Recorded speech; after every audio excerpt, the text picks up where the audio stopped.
Assalamu alaikum, dear viewers. Today we are going to discuss the poem Daffodils written by William Wordsworth. कुछ लोग इसके बारे में लिखते हैं कि ये 1702 में लिखी गई, कुछ लोग लिखते हैं कि ये 1704 में लिखी गई। एग्जैक्ट टाइम जो है इसका वो नहीं मालूम। The most important thing is William Wordsworth, इसका जो शायर है। William Wordsworth is known as a romantic poet. इस रोमांटिक का मतलब क्या है? जब इंग्लिश लिटरेचर में ये जो लफ्ज़ यूज़ होता है बार बार रोमांटिक, इससे क्या मतलब है? हम मोस्टली स्टूडेंट्स इसका मतलब कुछ और समझ लेते हैं, but over here in English literature इसका मतलब वो नहीं होता। इंग्लिश लिटरेचर के अंदर रोमांटिक का मतलब होता है एक माइंड सेट। रोमांटिक एक पूरी मूवमेंट चली थी। वो रोमांटिक पोइट्स क्या करते थे? वो हकीकत को देखते थे अपनी इमेजिनेशन की निगाह से। वो हकीकत और इमेजिनेशन दो चीज़ों को आपस में मिक्स कर देते थे। फॉर एग्ज़ाम्पल, ये पेन है मेरे पास। हकीकत क्या है कि इस पेन को ना कुछ फील होता है, ना ये मुझे सुन सकता है, ना इसे पेन होता है, वगैरह वगैरह। बट रोमांटिक्स जो थे वो क्या कहते थे कि ये जो पेन है, फ़र्ज़ किया इसे पेन भी होता है, मैं जब इससे वाइट बोर्ड पे लिखता हूँ ये मुझे सुन भी सकता है, इसकी फीलिंग्स भी हैं। तो ये क्या कर रहे हैं? वो अपनी इमेजिनेशन है उनकी कि इसे पेन हो रहा है। असल में तो रियलिटी में तो ये चीज़ नहीं है। तो वो रियलिटी को और इमेजिनेशन को मिक्स कर देते थे अपनी शायरी के अंदर और फिर वो बयान करते थे। यही कॉन्सेप्ट मैं आपको अभी डैफोडिल्स में भी समझाने वाला हूँ। तो चलिए आगे बढ़ते हैं अपनी पोइम की तरफ। आई wandered. What is meant by the word wandered? Wandered का मतलब होता है बेमकसद घूमना। मैं wandered बेमकसद घूम रहा था, lonely अकेला, as a cloud एक बादल की तरह। So in the very first line poet ने क्या यूज़ किया है? पोएट ने यूज़ की है सिमिली। सिमिली से क्या मतलब है? सिमिली किस चीज़ को कहते हैं? रिमेंबर, जब दो मुख्तलिफ चीज़ों का कंपैरिजन किया जाए यूजिंग लाइक और एज, तो उस कंपैरिजन को हम क्या कहते हैं? उस कंपैरिजन को हम सिमिली कहते हैं। तो यहाँ पे शायर खुद को एक बादल के साथ तशबीह दे रहा है। ऐसी तशबीह जिसके अंदर एज या लाइक यूज़ हुआ हो उसको हम सिमिली कहते हैं। That floats. फ्लोट्स का मतलब क्या होता है? तैरना। ऐसा बादल जो तैरता है ऑन हाई बुलंदियों के ऊपर, ओवर वेल्स एंड हिल्स वादियाँ और पहाड़ियाँ। मैं ऐसे एक बेमकसद बादल की तरह घूम रहा था जो तैरता है पहाड़ियों और वादियों के ऊपर।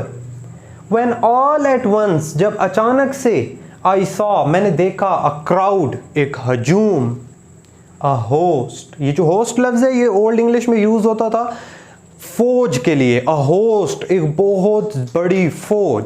किस चीज़ की फौज? Of golden daffodils. डैफोडिल्स एक आब नरगस है, एक फूल की टाइप है। मैंने एक फौज देखी सुनहरे आब नरगस की, बिसाइड द लेक झील के साथ, बीनीथ द ट्रीज दरख्तों की छाँव के नीचे, fluttering and dancing in the breeze जो कि हिल रहे थे और रक्स कर रहे थे, नाच रहे थे। इन द ब्रीज, ब्रीज का मतलब होता है ठंडी हवा के झोंके के अंदर। अब before moving on towards the second stanza, मैं आपको बताना चाहूँगा कि इसके अंदर पोएट ने कौन सी वाली राइम स्कीम यूज़ की है। राइम स्कीम क्या होती है? आखिर के किसी भी पोइट्री के जो इख्तिताम वाले साउंड्स होते हैं उनके दरमियान जो सिमिलैरिटी होती है उसको कहा जाता है rhyme scheme. For example, cloud, crowd, ड साउंड आ रहा है दोनों लाइंस के इख्तिताम पे, तो हम इनको कर देंगे A sound, A sound. Hills, dills, similar, second sound, it means ये हमारा बी हो जाएगा। Trees, breeze, trees, breeze, similar, third sound है, सी हो जाएगा। So we can simply say the rhyme scheme of this poem is A B A B C C, A B A B C C. This is the rhyme scheme. Now moving on towards stanza number 2. Continuous, लगातार, as the stars, उन सितारों की मानंद continuous लगातार, as the stars उन सितारों की मानंद, that shine जो कि चमकते हैं, एंड ट्विंकल और डगमगाते हैं, ऑन द मिल्की वे कहकशां में। वो लगातार, वो कॉन्टिन्यूअसली ऐसे चमक रहे थे, ऐसे डगमगा रहे थे जिस तरह से सितारे चमकते हैं, डगमगाते हैं मिल्की वे में, मिल्की वे पे, कहकशां पे। यहाँ पे आप नोट करें तो एक फिगर ऑफ स्पीच यूज़ की है शायर ने, वो कौन सी है? सिमिली।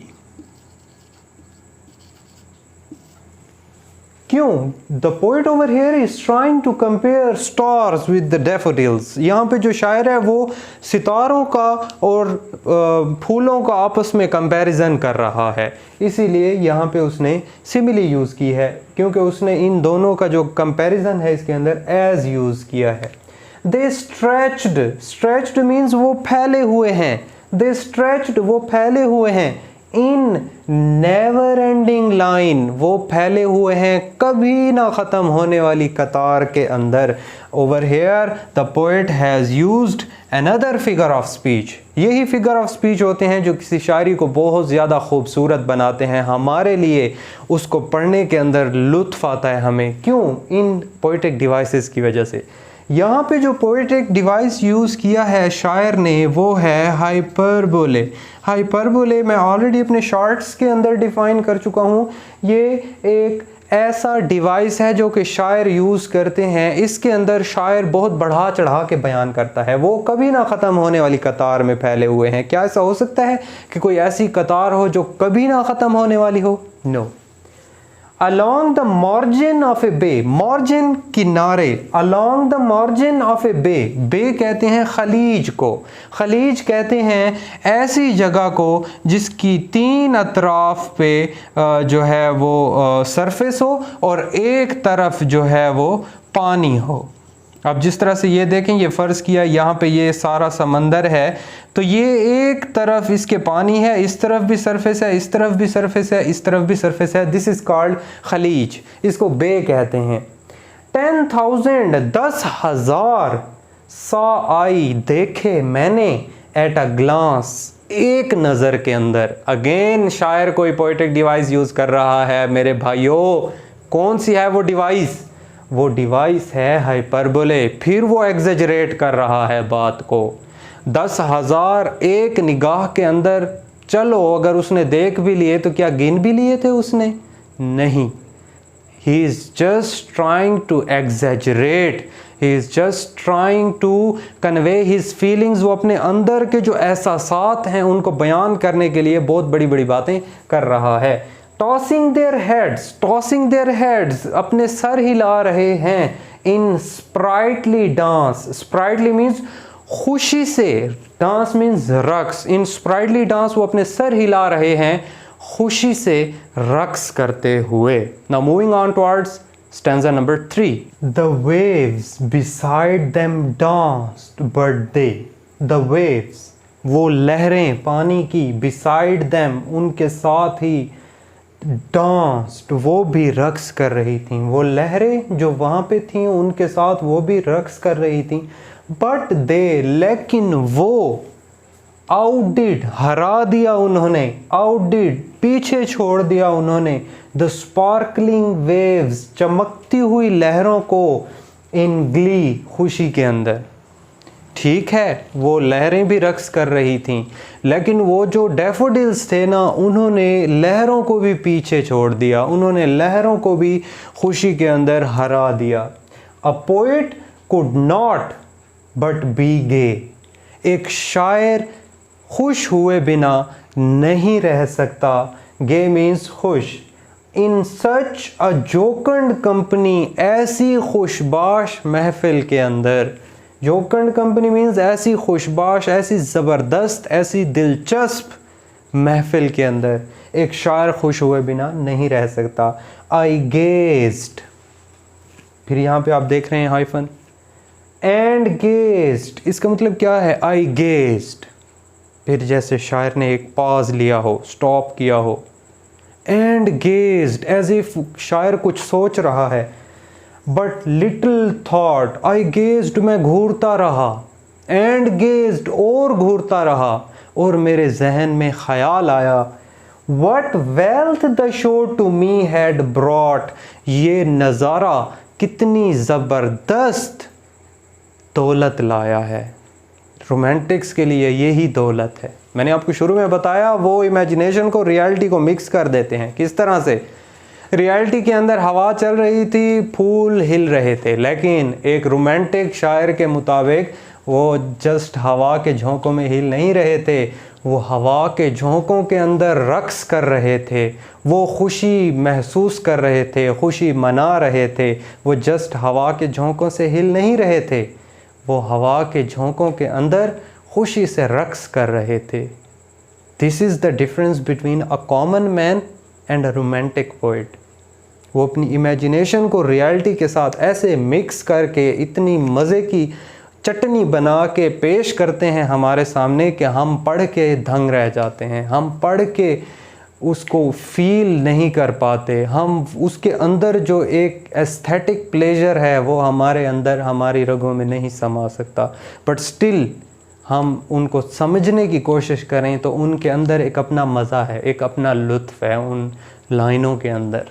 फॉर ऑफ्ट, ऑफ्ट लफ्ज़ जो है ये निकला है ऑफन से। ऑफन का मतलब होता है कभी कभार। फॉर ऑफ्ट, कभी कभार।